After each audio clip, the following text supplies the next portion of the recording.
மாணவ செல்வங்கள் அனைவருக்கும் காலை வணக்கம். 7ஆம் வகுப்புக்கான இயல் 1ல் இருக்க அடுத்த செய்யுள் வயலும் வாழ்வும். வயலும் வாழ்வுன்னு சொல்லும்போது இது ஒரு விவசாய பற்றி தான் இந்த செய்யுள். சரியா? பாருங்கள், இப்போது நூல்வெளியை பார்க்கலாம். நூல்வெளி பாருங்கள். நாட்டுப்புறங்களில் உழைக்கும் மக்கள் தங்கள் களைப்புகளை தெரியாமல் இருப்பதற்காக பாடும் பாடலே நாட்டுப்புற பாடல் எனப்படுகிறது. இந்த பாட்டு பார்த்தீங்கன்னா, வயலும் வாழ்வும் பாட்டு பார்த்தீங்கன்னா நாட்டுப்புற பாடல்கள்லேருந்து எடுக்கப்பட்ட பாடல் இது.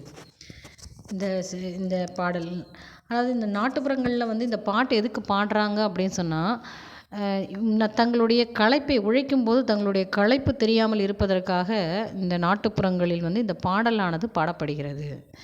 இப்போ என்ன டயர்ட்னஸ் தெரியாது அவள் பாடும்பொழுது. நல்ல இசை, அவங்க என்ன சொல்ல, இசை இருக்காது, எதுவும் இருக்காது. ஆனால் பாடல்கள் ரசிப்பார்கள், ரசிக்கக்கூடியதாக இருக்கும் இந்த நாட்டுப்புற பாடல்கள் அப்படின்னு சொல்கிறது. இதனை வாய்மொழி இலக்கியம் என்றும் சொல்லுவாங்க. நாட்டுப்புற பாடலை இன்னொன்று சொல்லலாம், என்ன சொல்லலாம், வாய்மொழி இலக்கியம் அப்படின்னும் சொல்லலாம். பல்வேறு தொழில்கள் குறித்த நாட்டுப்புற பாடல்களை மலையருவி என்னும் நூலில் கி.வா. ஜெகநாதன் தொகுத்துள்ளார். இந்த நாட்டுப்புற பாடல்களை தொகுத்தவர் யாருன்னு கேட்டால் கி.வா. ஜெகநாதன் என்பவர் தொகுத்தார். அவர் அந்த நூலில் மலையருவி என்ற நூலில் எடுக்கப்பட்ட பாடல் தான் இந்த உங்களுக்கு வயலும் வாழ்வும் என்ற பாடல். சரியா? நூலில் உள்ள உழவு தொழில் பற்றிய பாடல் இங்கு தரப்பட்டுள்ளது. உழவு தொழிலினுடைய சிறப்பை இந்த பாடலாக, நாட்டுப்புற பாடலாக எழுதியிருக்கிறார். சரியா? இந்த பாடல் தான் இது. கி.வா. ஜெகநாதன் இதனுடைய ஆசிரியர். நாட்டுப்புற பாடலுக்கு இன்னொரு பேருனா வாய்மொழி இலக்கியம் என்றும் சொல்லலாம். புரியுதா? இதுதான் இந்த பாடல் எங்கேருந்து எடுத்தாங்க. வயலும் வாழ்வும் பாடல் அப்படின்னா மலை அருவி என்ற நூலிலிருந்து எடுத்திருக்காங்க. புரியுதா? அடுத்து பார்க்கலாமா? பாருங்கள், வயலும் வாழ்வும். இப்போ உலகில் நுழையும் பாருங்கள். உலகில் பல வகையான தொழில்கள் நடைபெறுகின்றன. இந்த உலகத்தில் நிறைய தொழில்கள் இருக்குது இல்லையா? இந்த தொழில் தான் இல்லை, நிறைய தொழில்கள், ஏகப்பட்ட தொழில்கள் இருக்குது. ஆனால் அவற்றுள் பசி தீர்க்கும் தொழிலாகிய உழவு தொழில் முதன்மையானதாகும். எவ்வளவு தொழில்கள் செய்தாலும், இப்போ சாஃப்ட்வேர் இன்ஜினியராக இருக்காங்க, டாக்டராக இருக்காங்க, வக்கீலாக இருக்காங்க, ஆசிரியராக இருக்காங்க, எல்லாம் இருக்காங்க, சினிமா நடிகர்லாம் இருக்காங்க. ஆனால் எவ்வளவு தொழில்கள் இருந்தாலும், ஆனால் எவ்வளோ தொழில்கள் இருந்தால் அவங்க பசியை போக்கணும் அப்படின்னு சொன்னால் யார் போக்குவார்கள்? உழவர்கள், விவசாயிகள் இல்லையா? விவசாயிகளுடைய தொழில்கள் நடைபெற்றால்தான் எவ்வளோ பெரிய தொழில் இருந்தாலும் அவர்களுக்கு பசி போக்க முடியும். தன்னுடைய பசி தீர வயிறார உண்ண முடியும். எப்படி? விவசாயிகளுடைய உழைப்பு இருக்கணும். அப்போ யார் இந்த தொழில்களில் சிறந்த தொழில் எது? விவசாயம். தொழிலாளர்கள் சிறந்த தொழிலாளர் விவசாயிகள். புரியுதா? அவர்கள் தான் முதன்மையானவர்கள். இப்போ அவர்கள் இல்லை என்றால் நம்மலாம் எதுவுமே கிடையாது, பசியோடு இருக்க வேண்டியதான். அப்போது பசி தீர்க்கும் தொழிலாகிய உழவு தொழில் முதன்மையானதாகும். நிலத்தை தெரிவு செய்தல், நாற்று பறித்தல், நாற்று நடுதல், நீர் பாய்ச்சுதல், அறுவடை செய்தல், போரடித்தல், நெல் பெறுதல் ஆகியன உழவு தொழிலின் செயல்பாடுகள் ஆகும். இப்போ ஒரு உழவு விவசாயம் பண்ணுறாங்க அப்படின்னு சொன்னால் எவ்வளோலாம் வேலை இருக்குது பாரு. நிலத்தை தெரிவு செய்தல், ஃபஸ்ட்டு என்ன பண்ண, நிலத்தை நல்லா பண்படுத்த வேண்டும். பண்படுத்த பிறகு தான் என்ன பண்ணணும், நாற்று பறித்தல். அப்புறம் பறித்த நாற்றை என்ன பண்ண, நட வேணும், நீர் பாய்ச்சணும், அப்புறம் அறுவடை செய்யணும், அப்புறம் அறுவடை செஞ்சு எடுத்து போர் அடிக்கணும், தனியாக பிரித்து எடுக்கணும் இல்லையா, போர் அடிக்கணும், அப்புறம் நெல் எடுக்கணும். இத்தனை வேலை இருக்குது. அதுக்கு இடையில இன்னொரு வேலை இருக்குது, களை பறிக்கணும், உரம் பாய்ச்சணும், இதெல்லாம் இருக்குது. அது சொல்லவே இல்லைங்க. ஆனால் அத்தனை வேலைகளும் செய்து அந்த நெல் மூட்டைகளாக கட்டி நம்ம வீட்டில் அரிசியாக வருது. ஏதாவது கஷ்டம் தெரியுதா? விவசாயிகளுடைய கடுமையான உழைப்பு தெரிகிறதா? தெரியல. ஆனால் பணத்தை கொடுத்து நம்ம என்ன பண்ணுறோம், கடையில் போய்ட்டு அரிசியை வாங்கி சாப்பிட்டுட்டு ஜம்முன்னு இருக்கும். ஆனால் அதற்கு முன்னாடி ஒவ்வொரு விவசாயிகளுடைய வேர்வை துளிகள் அவ்வளவும் சிந்தப்படுகிறது அந்த நிலத்தில். கஷ்டப்பட்டு பாடுபட்டு உழைக்கிறவர்கள் யாருன்னா விவசாயிகள். புரியுதா?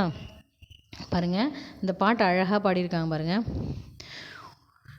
ஓடையெல்லாம் தாண்டி போய் ஏலேலங்கடி ஏலேலோ, ஒன்னரை குழி நிலமும் பார்த்து ஏலேலங்கடி ஏலேலோ, சீலையெல்லாம் வரிஞ்சு கட்டி ஏலேலங்கடி ஏலேலோ, சேத்துக்குள்ளே இறங்குறாங்க ஏலேலங்கடி ஏலேலோ. இந்த பாட்டில் பொருள் உங்களுக்கு புரியும், நல்லா புரியும். நாட்டுப்புற பாடல்களில் இருக்கிறப்போ பாடல்களோட பொருள் வந்து எளிமையாக புரியக்கூடியது. பாருங்கள், ஓடையெல்லாம் தாண்டி போய் ஏலேலங்கடி ஏலேலோ, அவன் 1.5 குழி நிலமும் பார்த்து ஏலேலங்கடி ஏலேலோ.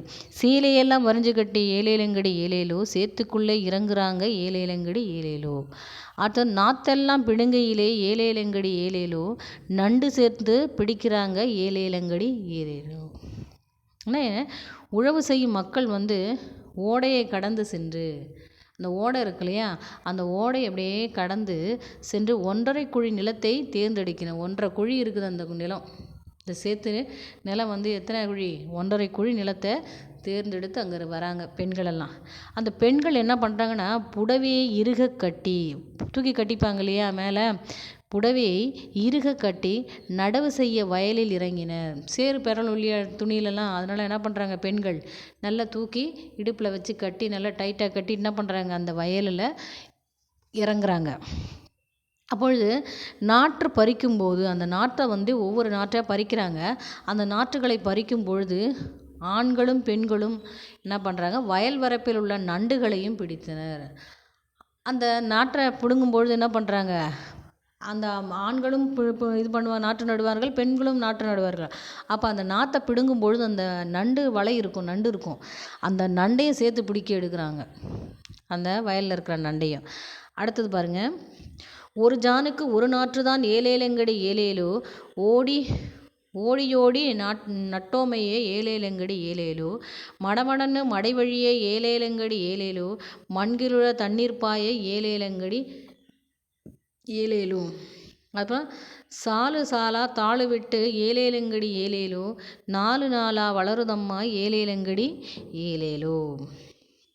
அதாவது இந்த நெற்பயிர்கள் என்ன பண்ணுறாங்க, ஒரு ஜானுக்கு ஒரு நாற்று வீதம், அதனோட டிஸ்டன்ஸ் பாருங்கள், ஒரு ஜானுக்கு ஒரு நாறு, அப்படி அந்த வீதம் என்ன பண்ண சுறுசுறுப்பாக நட்டனர்.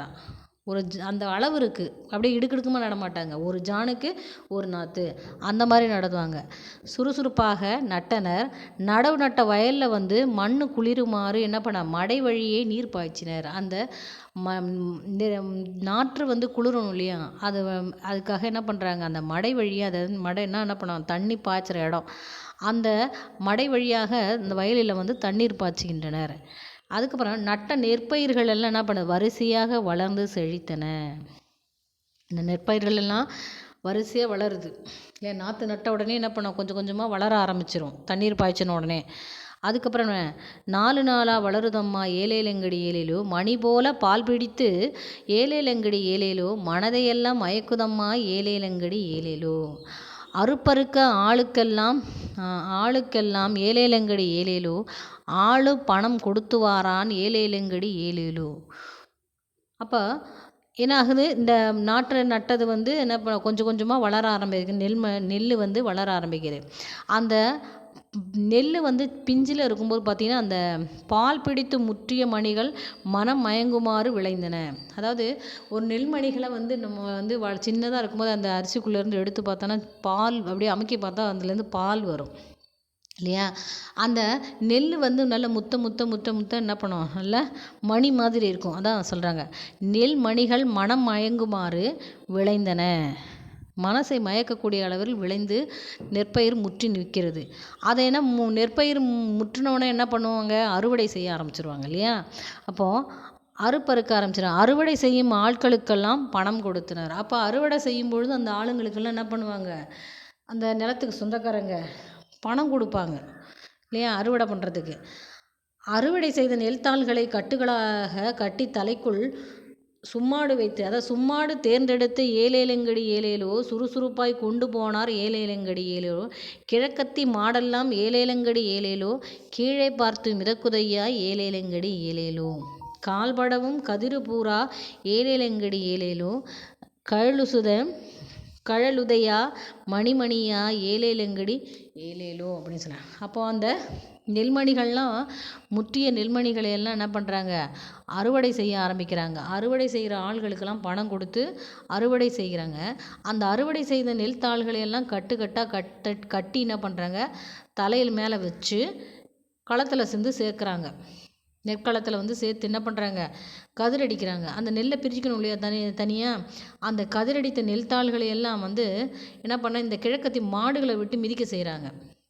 கீழே இருக்க நெல்லை மாடுகளை விட்டு மிதிக்க செய்யும்போது ஒன்று தனித்தனியாக மாறிடும். அப்போது அந்த மாடுகள் மிதித்த நெற்கதிர்களில் இருந்து நெல் மணிகள் மணிமணியாய் உதிர்ந்தன. அந்த நெல்லெல்லாம் அந்த மாடு மிதிக்க என்ன பண்ணுவான், அந்த வைக்கோல்லேருந்து ஒவ்வொரு நெல்லாக தனித்தனியாக மாறிடும், தனித்தனியாக வந்துடும். இதை மணிமணியாய் இருக்குன்னு சொல்கிறாங்க. மணிமணியாய் உதிர்ந்தன என்று இந்த பாட்டு அமைஞ்சிருக்கு. புரியுதுங்களா? இப்போது உழவு செய்யும் மக்கள் என்ன பண்ணுறாங்க, ஓடை கடந்து 1½ குழி நிலத்தை தேர்ந்தெடுக்கின. பெண்கள் புடவைகளை இறுக கட்டி கொண்டு என்ன பண்ண, வயல்களில் இறங்கி நாற்று பறிக்கும்போது என்ன ஆகுது, ஆண்களும் பெண்களும் வயல் வரப்பில் உள்ள நண்டுகளை பிடிக்கின்றனர். ஒரு ஜானுக்கு ஒரு நாற்று வீதம் என்ன பண்ணுறாங்க, நடவு நட்ட வயலில் மண் குளிருமாறு நீர் பாய்ச்சுகின்றனர். நெற்பயிர்கள் வரிசையாக வளர்ந்து செழிக்கின்றது. அது பால் பிடித்து முற்றிய நெல்மணிகளை அறுவடை செய்யும் ஆள்களுக்கு பணம் கொடுத்து அறுவடை செய்து அதனை தாள்களாக கட்டி கொண்டு நெல்தாள்களை கட்டி தலையில் கொண்டு சும்மாடு வைத்து தூக்கிச் சென்று களத்தில் சேர்க்கின்றனர். சேர்த்து நெற்பயிர்களை மாடுகளை விட்டு மிதித்து நெல்மணிகளை தனியாக பிரித்து எடுக்கின்றனர். இதுதான் இந்த பாடலினுடைய பொருள். சரியா? இந்த பாடலை படித்து பாருங்கள். அப்படி புரியலை அப்படின்னு சொன்னால் இந்த பாடலுடைய பொருள் பின்னாடி இருக்குது, அதை ஒரு வாட்டி படிங்க. சரியாம்மா? படிச்சுட்டு இது சந்தேகம் இருந்தால் கேளுங்க. நன்றி. மீண்டும் சந்திப்போம்.